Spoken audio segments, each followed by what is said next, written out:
Nangalumzuzu, welcome to Diaza Brothers. Igama labafethu nguVusi Mavusana aka Mavuthela. Abanye ke bafethu bangazi ngoDr V, kanti angihambi ngedwa. Ngiphethe omunye udokotela la bafo. Sentumela. Sinibingelele bafethu sinamukele kuDuyaza Brothers. Singodokotela bothando. Sidokotela inhliziyo, sidokotela ingqondo, sodokotela bempilo. Udokotela nempilo. Duyaza Hospital. Bafethu ngoba sinibingelela ke nje manje sibangese eGoli siyaphuthuma. Kunabantu ababili laphana abafuna ukuhlanganiswa. Lalela igama le show siyenzayo njengamanje ishow entsha lena. Njengoba besimentionile kwi previous episode ukuthi ena ke sizodinga ama presenter. Do you think you can do this one? First date igama le show I first date. So do you think lapha ekhaya ungayenza yini le show le? If ungayenza shayishanda sakhe encane but sazokwenzela nje la uzoshaya khona uphinde uthumele khona usitshele ukuthi wena ubani usiphatheleni yini ongayenza sibone ukuthi I know le show lena singakunikeza uyenze wena thina sesithanda ukuba manje lapha emuva singabonwa kuyabheda indaba nisebenze nike sinike nje opportunity yokusebenza siyokuyiveza because enye into nafethu vele kahle kahle nalapha ku TV kunzima ungena lapha ko DStv lezi zinto labayibukayo yabona baningi bethu abantu. I remember we were doing ama background before lokho kuba kubiza ngama extra. Sibuya ko generations sihamba emva koje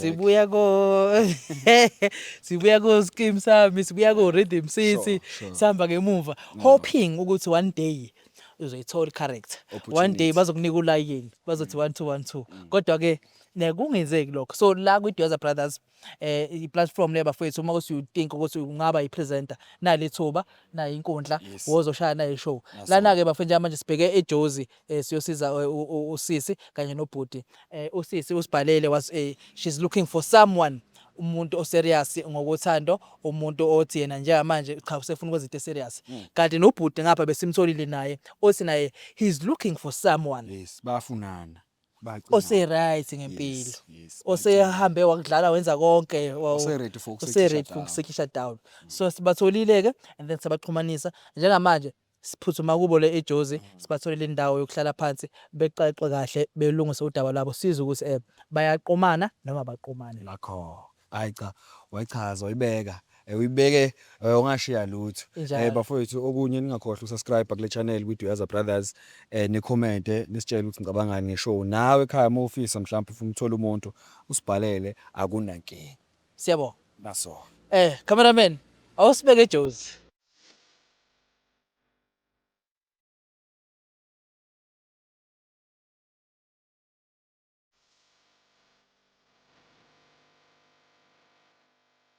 Sanibonani, igama lami uLungile Isibongo wakwaDlamini.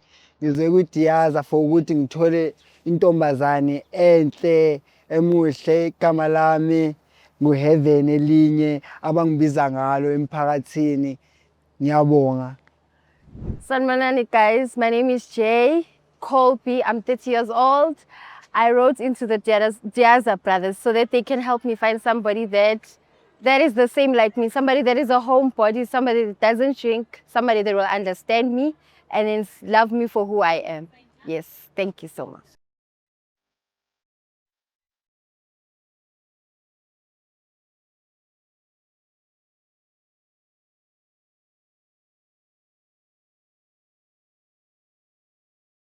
Wait, sit down. Yeah.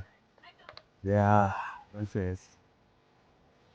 It's alright. Hi guys. Hello. Hey, almost a man made it, huh? Yeah, you guys are on blind dates. No blind dates. So you guys can get to know each other. Ne? No worries.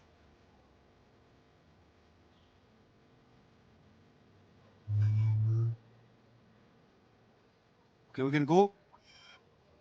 Sibonani sikhulu. Wow. Wow. Awusemuhle yazi. Wow. Mihle kanje baby K. Wow. Igama lami ngilungile yabo. Wena ubani igama lakho? Igama lami Jay. Jay. Mina ngulungile ohlala le Soweto. Wena uhlala kuphi vele? Ngihlala eSoweto. Giants. Awu muhle yo. Kusho ungawe thatha bet. Angazi. Manje ngicela ukuthi ungitshene ngayo mfethu yabo. As ngiqala nokukubona namhlanje.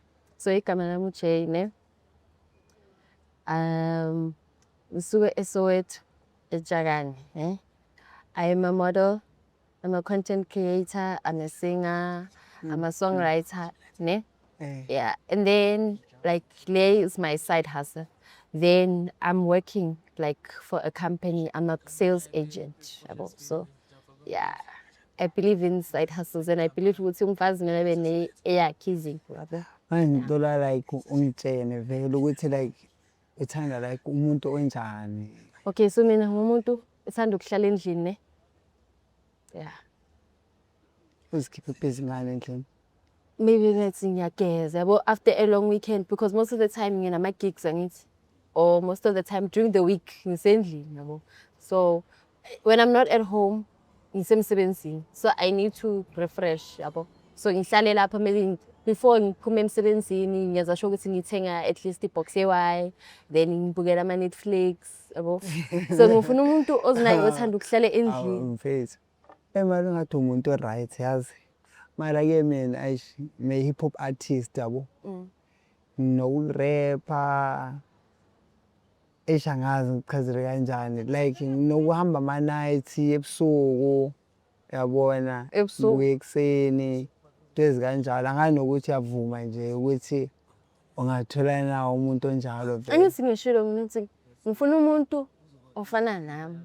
Yabo angigroove angaze ngagroove empilweni yami futhi angaze ngangena eklabini yabo. So ngifuna umuntu oyazi ukuthi ufunani empilweni. Yabo njengomina umuntu ohlala endlini mangekho emsebenzini ngisendlini yabo. Hlala endlini Netflix.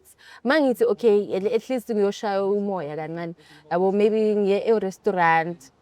Yabo ngithole at least i-cocktail nyana but ukuthi ngiyendlini ebusuku hayi Phuma out ukhishwa kanje. Yeah, like not for the whole day. Let's say let's take like 2 hours yabo. So something yabo. And then sibuyele endlini sibukela ama Netflix. We can teach each other new things like do home crafts like siyenza pottery. Like I'm one person ngithanda ukuyenza izinto yabo. Like now I've been trying ukuthi ngifuna ukuqala i-business yami nama necklace yabo. So that's what I want. Ufuna umuntu o-business minded oyazi ukuthi ufunani. First thing ongathola indoda efana nami mara ngakhona ukuthi like ngisize kwizinto ezifana nalezo yabo. Ngicabanga kanjalo. Ngicabanga Yeah, ngicabanga kanjalo because hayi ubona wena nje ngivele ngabusiseka kwanamhlanje ngathi ngiyahlezi ngikubona every day. So manje ufuna intombazane enjani? Mina mfethu like ngifuna umuntu omuhle ofana nawe umhlophe understand uyiflenda nangona kwizinto understand ozongiphatha kahle yabo. Shangenzele impahla angiphathe kahle nami so that ngizomphatha kahle. Yabo into kanjalo. Okay, ubuza ukuthi why i-relationship yakho i-previous relationship yakho engasebenzi why didn't it work out? What was the reason why you guys uzivele ngahlukana? Yeah, ngathi lo muntu engade ngijula naye ekaleni zange angiphathe kahle yabo. Into wayenza wavele nje like wamithela omunye umuntu yabo into kanjalo. Ngahamba ngaphinde ngabuya ngathi mase ngibuya pregnant kanti angisobaba yabo. Plus ke ngijolile naye isikhathi esiningi. Yabo. Then ke kaphela isikhathi ngingasajoli. Ngacela usizo ukuthi ngithole umuntu ithi aswayi ngithola wena.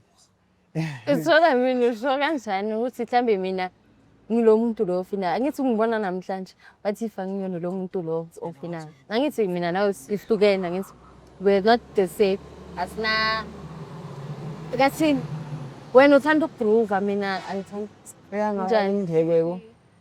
Ningathanda kodwa yini? Siwe bini wena uthanda inyama Bathoba manje sinamakota kuphela. Yeah. umakwakho Uthanda umuntu namakota kuphela.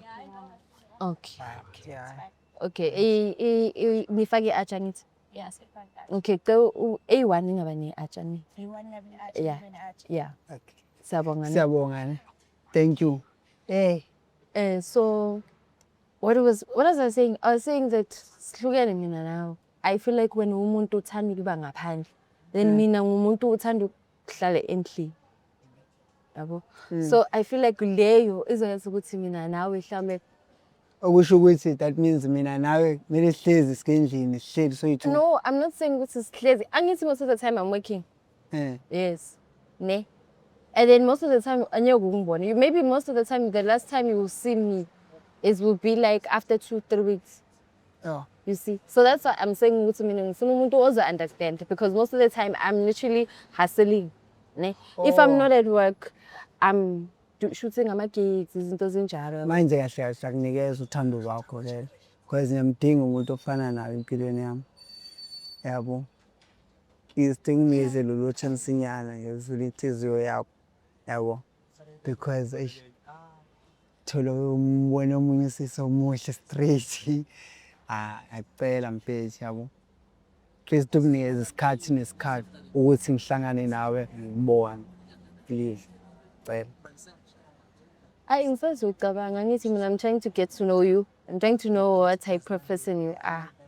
So I don't want to just jump the gun because now I've been in relationships that don't last. Most of my relationships last for like 2 weeks, 3 weeks because sometimes it lasts for a very long time.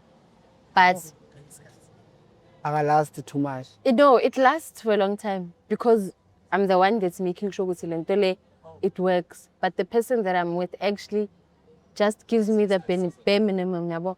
Solo umuntu like during the time usiqala much. It's a honeymoon phase. Yabo. He acts as if ukuthi umuntu ongithandayo, umuntu Wena so far lo muntu ukuwajola nomunye umuntu or ungajola nomunye umuntu kanjani? bojola. Bojola like i-relationship ophuma kuyo benjani like into kanjalo. Okay, so when Jola nomunye mfana, it was for about 2 months, right? So what happened was like lo mfana lo, I thought it was umuntu alright, yabo. And then umuntu alright, like for the Malanga nyana. yeah of the honeymoon phase. When you're in a relationship and it's a new relationship and you don't know this person and this person doesn't know you, obviously you don't know that person's true colors, yabo. Yeah. So this person is like buying face, you know, trying to be nice. Yeah, act act. So at the time I felt like umuntu right. And then as time went by, like this person Must started have come changing. disguised. About change ahead. So that made me feel like ukuthi maybe khona into ngishota ngalo. Angazi maybe ngiyashota khona lapho ngishota ngalo yabo. Angazi maybe yimi umuntu wrong or maybe bekajola nami just ukuthi adlulise isikhathi yabo. Angazi. I'm not sure. Till today, I don't have any answer. I just decided on my own this thing is not working. So I didn't go to him and things. We just stopped talking.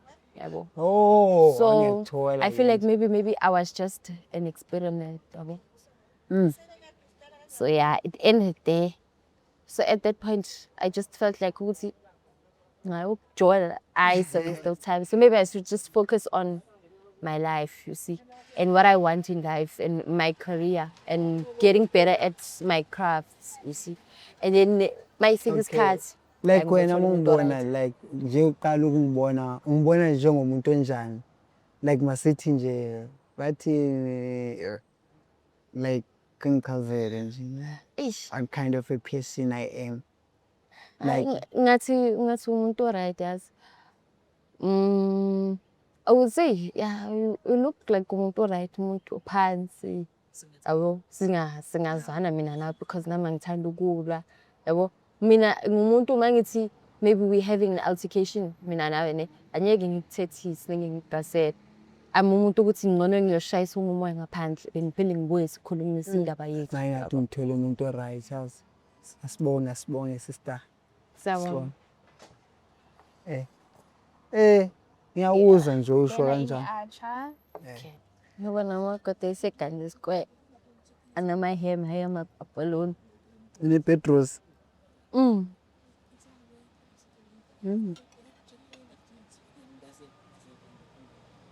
Ya kanjani na? Neboloko. I'm so scared. Ungafoli. Ngayazi izinto. Lo.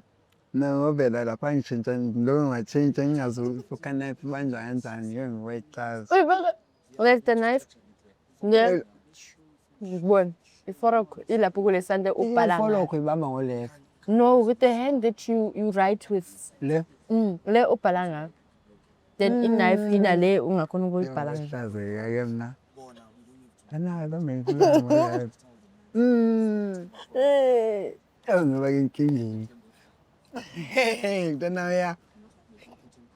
Ya, mfethu baby girl ngiyakuzwa ke sithanda sami. Manje mfethu kongichazele ukuthi like wena ngizophinde ngiyithole nini enye date mfethu. Okay, like I said, singayo ku second date, ne? And then that's where I'm gonna give you my answer. It's me now. But now it's the chopping speech. I also exchange my number. Khulume phone. And then when ngizongchazela ukuthi so yakuphi before the second date. So we second date and then it's a tshelo ukuthi Manje bengathanda ukuthi like as mina ngizohlangana nawe today another second date. Pero share something yana be. ngisho Something engangijabulisa. Baby kissing yana yabo. Because yazi vele ukuthi indoda ithanda into yabo kanjalo.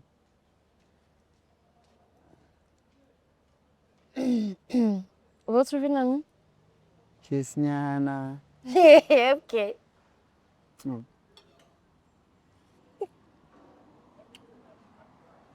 Manje uma senze kanjani sen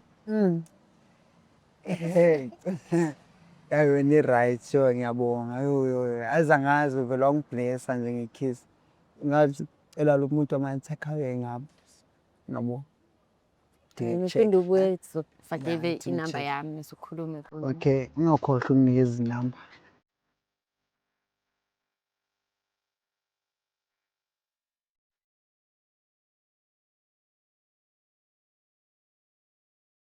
ya ngiyakuzwa yazi ngokhuluma ngale date le entsha na ama takeaway sorry ukuthi khona ukufaka ikoda lapho manje ngongitshene nje ukuthi ngale date lena i-date yangobani izikhathi ezwena ungazunginikeza Sizokhuluma efonini. ya oh ya yani hey Ngizokutshela efonini ukuthi sobuye senze kanjani kodwa kumele uyazi ukuthi lapho uyongithatha khona. Ngithi ngifuna ukubona ukuthi vele ngizothi mawuthi uzonginakekela. angizokunakekela ngineshow Kumele uze ukunakekela awukunakekela angisho nazi lapho ngiyafunga lapho angizokunakekela mfethu ngizokunakekela njengalo engangikunakekela ngizokubonisa ukuthi intombazane iphathwa kanjani phathiso kweqanda ngiphathiso kweqanda mfethu ngizokuphathisa kwemodel uzimodel uyayazi ukuthi uphatha imodel kanjani? Uyayazi ukuthi umphatha kanjani? uzifake bami sale soyifaka yabo Ngifaka bengiyeza ngikufakela usebenza amantombazane vele ukuthi ngikufakele umsebenzi wakho. naba me gentleman angithi azingifakele bami Kani yakho. Mase sokuqedile waye ungaqedi ubungafaki ubungayidedi. ayidla ngendlela sengithixini So ithanda ipapa hayi thanda ipapa mina yo ngepapa ngiyithanda ipapa funa vele ungiphekela ipapa upheka ipapa evakalayo angiphekela mama ngamanga yapheka mina she ngiyabona yabo ngiyapheka ngiyakhona ukupheka ipapa Uyakhona ukupheka rice ngiyabheka futhi yakhona ukubheka awushisa amakhekhe ubhaka naye Shisa amakhekhe ajali awushisa amakhekhe awubheke ubhaka naye aphuma ngathi ayisuke sesipawu second date ungiphathele ngiphathele amakhekhe ngingiva ukuthi umnandi kanjani ngizoku-invite kwami then ngizokuphekela nginakekela hey ngibhekele indaba hey Ngiyakuzwa mfethu. Yo, lazi unginikeze nale kiss ngizizwa. Yo, ngithole nale kiss hayi. Angazi ngizizwa kanjani man. Ngizifile ngathi yonke into nje ingathi nje angazi. Bengingathanda mfethu ukungithi nje kancane mfethu yabo. Ngibone nami ukuthi vele izinto sezi-right.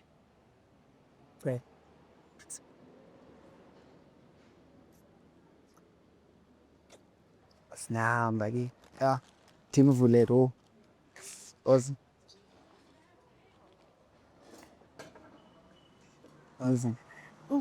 Bambe bona bhek. Waza kubambele nebhek. Bambele ibhek. Lo Mr. Nice guy. Oh, Mr. Nice guy.